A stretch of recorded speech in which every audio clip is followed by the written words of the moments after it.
I didn't plan to crash a party. I was just delivering a gift. A thoughtful one, actually, wrapped in mint green paper with gold stars, picked out by my daughter, Sarai. But when my mom opened that door and looked at me like I was a stranger, her eyes cold, her lips tight, I knew.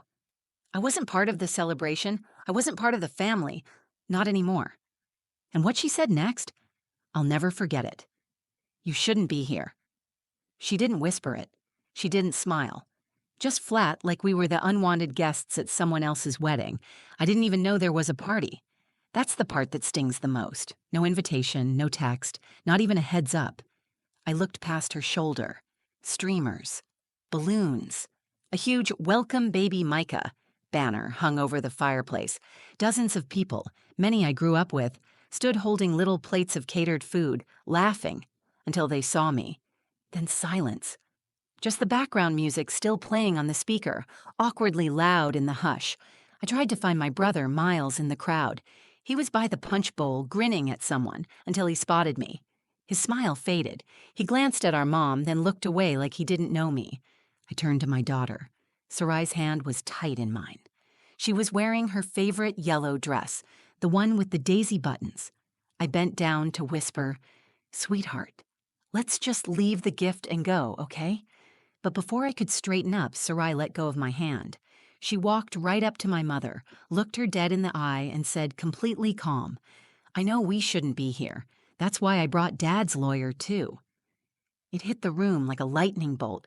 You could feel the silence crash down. Even the baby stopped crying. Forks froze mid-air. Few people exchanged nervous glances. My mom's face went pale, her jaw clenched. But Sarai just stood there, steady, like she'd rehearsed it. And then, without saying a word, she reached into her little sparkly unicorn backpack and pulled out a business card. Crisp, clean, embossed in silver. Henry Ortiz, family law attorney, my ex-husband's card. Let me back up for a second. Henry is Sarai's dad, and my ex. We divorced 3 years ago, and while our marriage didn't survive, our co-parenting did. We're civil, supportive. He's not just a lawyer. He's the kind of man who shows up. He stayed in our daughter's life. He stayed in mine, in his own way, especially when it became clear that my family had quietly started to pull away after the divorce. First, it was subtle. Group chats that suddenly had new versions I wasn't in. Traditions that got moved around without anyone telling me. Then it was birthdays I wasn't invited to, holidays I learned about from Instagram photos. But I still sent gifts, still called, still smiled through the hurt. Until this day, this moment. I felt my heart pounding in my ears, not out of anger, but shame, confusion, embarrassment. I wasn't the angry ex, the dramatic sister, or the black sheep. I was the woman holding a soft, beautiful baby blanket, watching a door close in her face while her own mother pretended she was a stranger. And my daughter, 10 years old, stood her ground. Not with a tantrum, not with tears, but with clarity, with purpose. "You brought Dad's lawyer?" I whispered to her, shocked. Sarai nodded, eyes still locked on her grandmother. "I saw the texts, Mom. I saw everything. I just wanted them to know we're not alone." That's when I realized this wasn't about a party. This was about something bigger, something that had been building for years, something I had ignored to keep the peace. And it was Sarai, my quiet, observant, sunflower-hearted daughter, who saw through the silence and decided she wasn't going to let them erase us quietly. I didn't always feel like an outsider in my own family. There was a time when we were close, like really close. We were the kind of family that had Sunday spaghetti nights where everyone showed up whether they wanted to or not. My mom, Renee, was the glue. Strong, structured, never emotional. She believed in rules and she believed in Miles, her golden boy. Me, I was the dependable one, the one who helped wash dishes, who played peacemaker when Miles got too loud or Dad had one drink too many. I was the helper, not the favorite, never the favorite. And that was okay for a long time, until I got married, and then divorced. That's when things started to shift. Henry and I didn't end in flames, we just grew into different people. He became more obsessed with work, and I grew exhausted trying to hold everything together. When we finally split, my mom's reaction wasn't sympathy. It was disappointment, not even hidden. You should have tried harder, she told me. A girl needs to keep her family together. I remember standing in her kitchen after I'd told her, my hands shaking as I tried to drink tea, her words slicing through my already fragile calm. He cheated on me, Mom, I'd said, with someone from work. She didn't even blink. She didn't even blink. And? Men make mistakes. You don't just blow up a family over a mistake. That was the beginning, the slow closing of the circle. Not a slam, just a drift. Invitations slowed, then stopped. Phone calls became strained. I still tried, especially for Sarai's sake. I didn't want her to feel cut off from her roots, but somehow I became the one always reaching across a canyon. That Saturday morning, the day of the party, I didn't suspect anything. Sarai and I had just come from Target. She picked out a gift for baby Micah, a soft blanket and a little stuffed elephant that rattled when you shook it. We can't stay long, I reminded her. We'll just drop it off. I know, she said, swinging the bag by her side. Just dropping it off. Sarai's always been sharp. I sometimes forget how much she sees, how much she understands at 10 years old. She's a mix of me and Henry, but somehow more thoughtful than either of us. She reads people like books. On the drive over, I rehearsed what I'd say if things felt awkward. Just wanted to drop this off. I'd smile, congrats again. That was it. No drama, no expectations.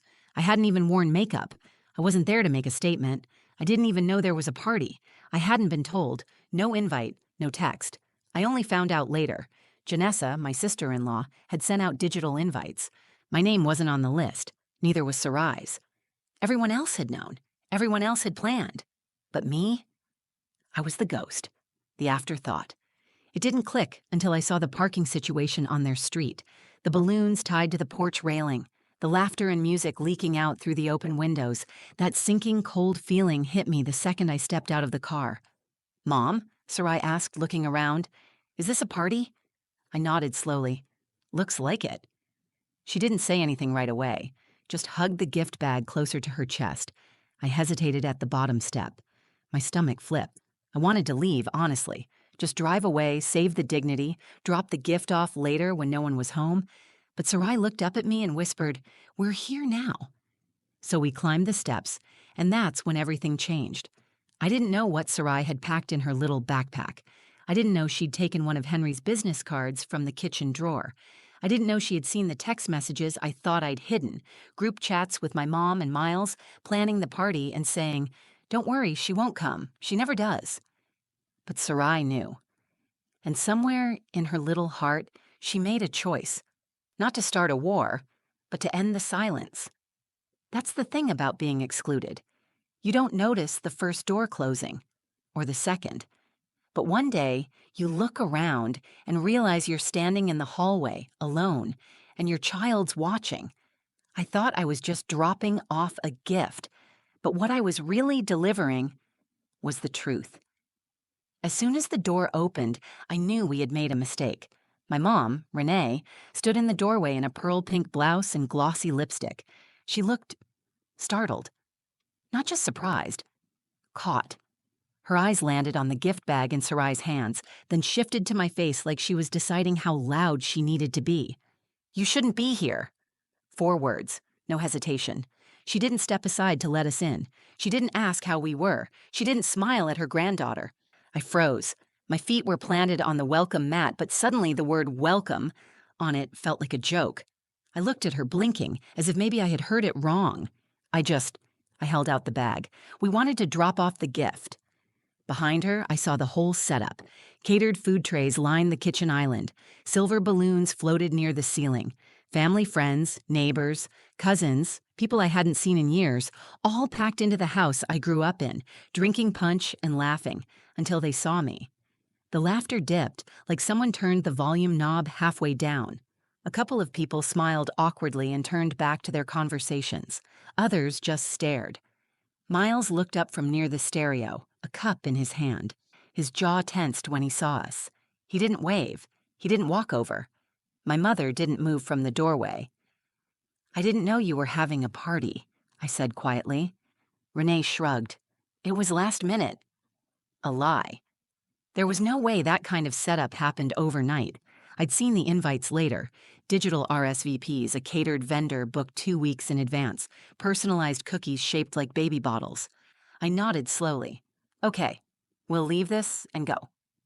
I started to hand her the gift bag. She didn't reach for it. Then Sarai took a step forward. Her voice was clear, calm, and far too grown up for 10 years old. I know we shouldn't be here, she said. That's why I brought Dad's lawyer, too. She pulled the business card from her backpack and held it up. There was a beat of silence so thick you could have dropped a pin and heard it roll. The party stopped. Music played faintly behind us, but no one was dancing now. The smiles disappeared, plates lowered. My cousin Trina dropped a cracker on the floor and didn't even notice. My mother's mouth opened slightly, but no words came out. I whispered, "Sarai, what are you doing?" She looked up at me. Her chin quivered, but her voice didn't shake. "I saw the texts, Mom. I saw what they said about us. I thought maybe if they knew Dad was watching, they'd stop pretending we don't exist." I felt the blood rush to my ears. My face flushed hot with embarrassment, anger, heartbreak, every emotion swirling like a tornado inside my chest. I looked around, expecting someone, anyone, to say something. Janessa, Miles' wife, was at the back of the room near the cake table. She wouldn't even look at me. Miles finally walked over, slowly, like he didn't really want to. "Talia," he said, nodding. His eyes flicked to Sarai, then away. "You really didn't get the message?" "What message?" I asked. "That it was just for close family." My stomach dropped, the kind of drop that leaves you breathless. I looked at my mom. Her eyes said everything her mouth didn't. "You're not close family anymore." I tried to swallow, but my throat burned. "I'm your sister," I said. "She's your niece." "She's Henry's daughter," Renee cut in, almost without thinking. The way she said his name, like it was mud in her mouth, made me flinch, like Sarai wasn't one of us because of who her father was. I turned to my daughter. Her face was blank now, not confused, not sad, just tired. I took the gift bag from her gently and set it on the porch. "Let's go," I said. Sarai didn't argue. She slipped her hand into mine, and for the first time, I wasn't ashamed to be walking away. But deep inside, something cracked. Not just because of what they did, but because I finally saw it for what it was. I had spent years excusing, minimizing, explaining their distance. But this wasn't distance. This was exclusion. And my daughter had seen it coming before I did. That night, after the party we weren't welcome at, I sat on the edge of Sarai's bed and brushed her hair behind her ears while she stared at the ceiling in silence. We had left the house without saying goodbye to anyone. No dramatic speeches, no yelling, just the quiet shuffle of our footsteps across my mother's porch and the click of my car door closing behind us. But inside, I was shaking, angry. Not the hot, loud kind of anger, more like a deep ache that settled into my bones, a realization I could no longer ignore. Sarai's words were still echoing in my head. I thought maybe if they knew Dad was watching, they'd stop pretending we don't exist. It hurt. Not because she was wrong, but because she wasn't. "Do you want to talk about it?" I asked gently, stroking her hair. She turned her head. "Number. I'm just tired of pretending they love us." That broke me.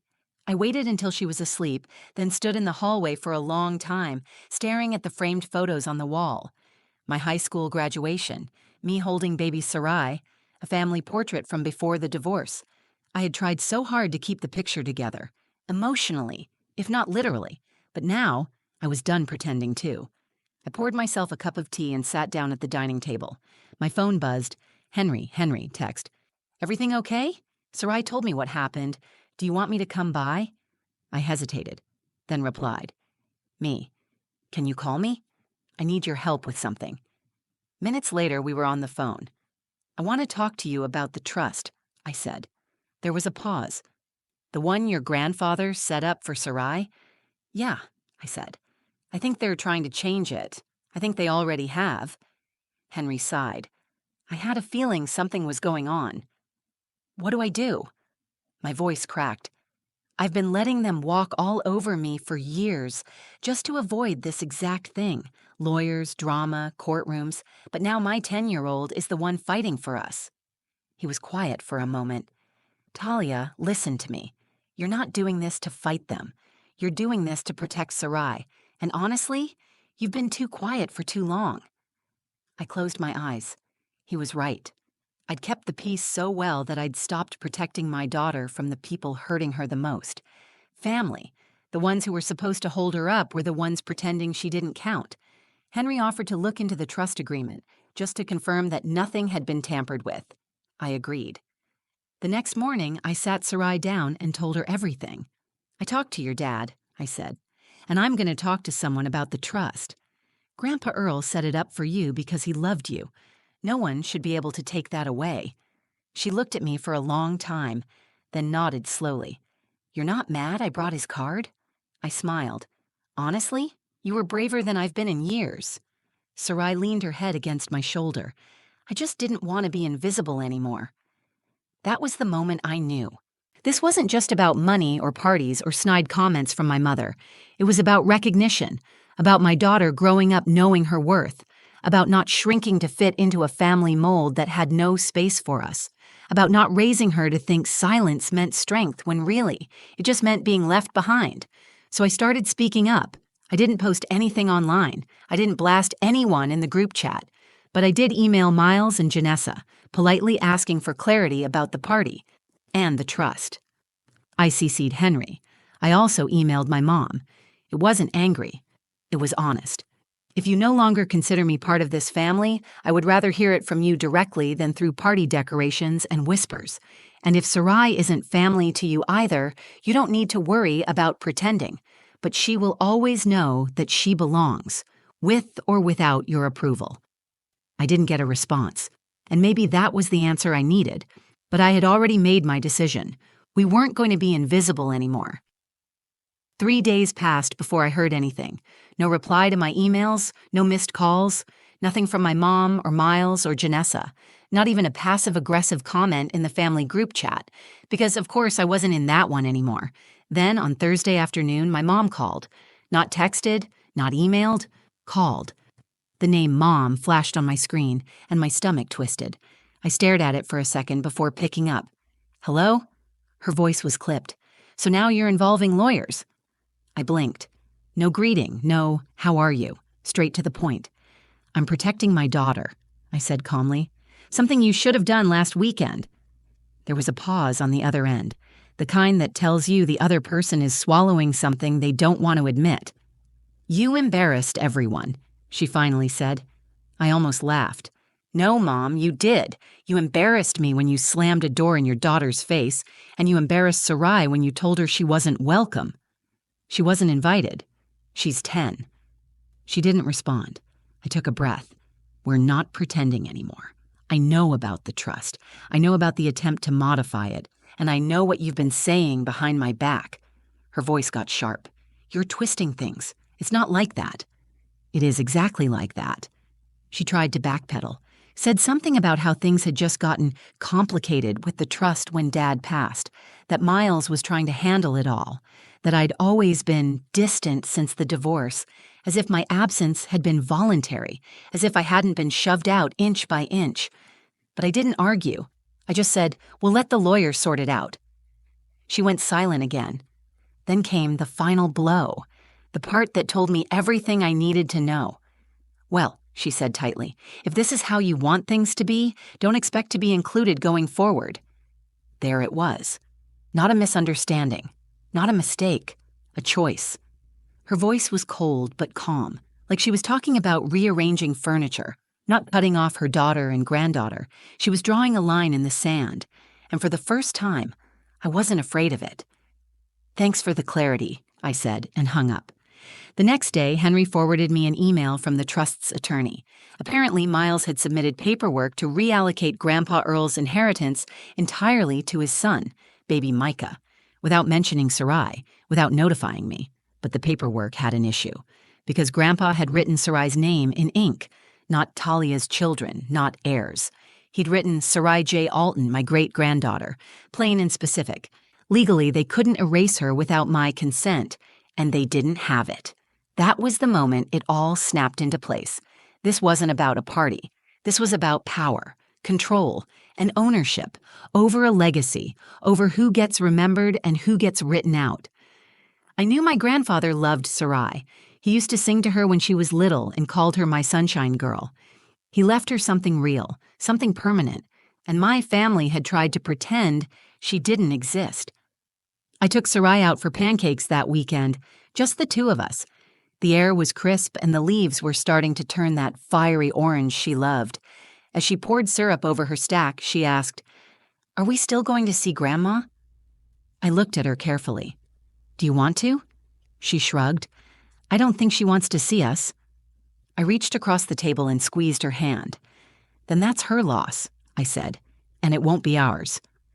Later that night, a cousin texted me. She'd been at the party. She said people were talking, that there had been whispers, that the trust thing wasn't new.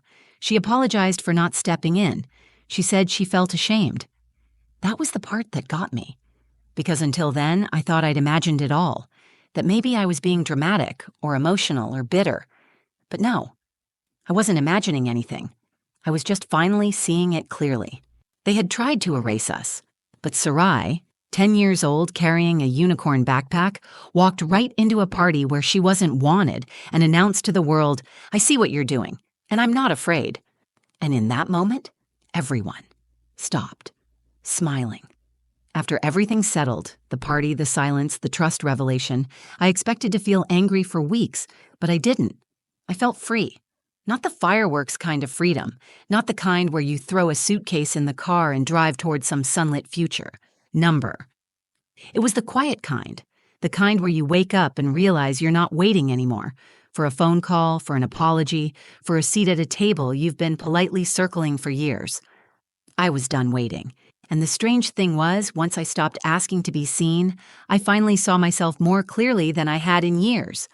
I thought I'd mourn the loss of family, but in truth, what I mourned was the illusion of family. The version I kept building in my head to justify the way they treated me. The version where my mother would one day see me again. Where my brother would call just to check in.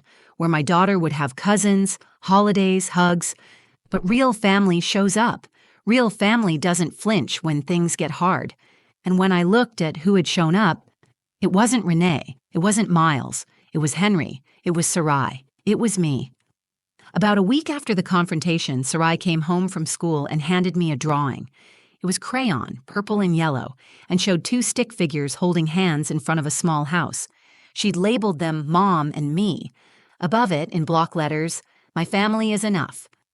That picture is still taped to our fridge. I cried when she gave it to me, not because I was sad, but because she had captured something it took me decades to learn. Being chosen matters more than being born into it. I'd spent so long trying to force my way back into a family that had never really made space for me. But Sarai never asked for space. She made it, with courage, with clarity, with a sparkle-covered backpack and a truth that shook the walls of my childhood home. And while some people called it dramatic or extreme, I call it something else. I call it survival. Henry helped finalize everything with the trust. Legally, Sarai's share is untouchable now. They can huff and puff, but they can't erase her. Grandpa Earl made sure of that. Turns out he knew the family he raised, and he also knew the one who'd keep his memory alive long after he was gone. One evening, Henry came over for dinner. We didn't talk about the trust. We just laughed. Sarai told him about a poem she wrote. I showed him a new recipe I'd tried. We felt like a unit. Untraditional, sure, but strong. After dinner, when Sarai was in bed, I walked him out to his car. "You did good," he said quietly, "with her, with all of this." "I don't feel like I did," I admitted. "She had to defend me. She shouldn't have to do that at 10. Henry smiled. "Maybe, but she did it because she knows you'd do the same for her 1,000 times over.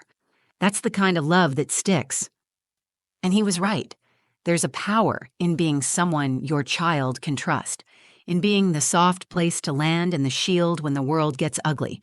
I didn't do everything right, but I showed up. I kept showing up. That's what mattered. Some people in the family reached out later. My cousin Trina called and apologized for standing by. A couple of distant relatives messaged me, saying they didn't know everything that was happening. But from Renee, nothing. For miles, silence. And I was okay with that because closure isn't always about conversation. Sometimes it's just a choice, a final one. So I made mine. No more chasing invitations. No more shrinking to fit someone else's comfort zone. No more raising Sarai to believe love should feel like something you have to earn. These days, our house is quieter, but warmer. We bake cupcakes on Saturdays. We do puzzles on rainy afternoons. And every once in a while, Sarai still asks if Grandma might ever call. I don't know, I tell her, but I do know this. You are enough, and we are more than enough. She smiles every time, and I smile too, because sometimes the family you build, flawed, fierce, and free, is stronger than the one you're born into. And when the world tries to make you small, sometimes the loudest thing you can do is stay standing. If this story resonated with you, if you've ever felt pushed out by the people who were supposed to love you most, I just want to say, you're not alone, and your voice, your truth, and your worth, they're not up for negotiation. I shared this not to shame anyone, but to remind someone out there that walking away from people who hurt you isn't weakness, it's strength. And if you've ever had to rebuild what someone else broke, just know you're already stronger than you think. If you found meaning in this story, please take a second to like the video, share it with someone who needs to hear it. And drop a comment below. I'd love to hear your story too. And if you want more real, raw stories about healing, family, and finding your voice, subscribe to the channel and hit that little bell so you never miss the next one. Thanks for being here. Thanks for listening. And most of all, thanks for choosing to stand tall too.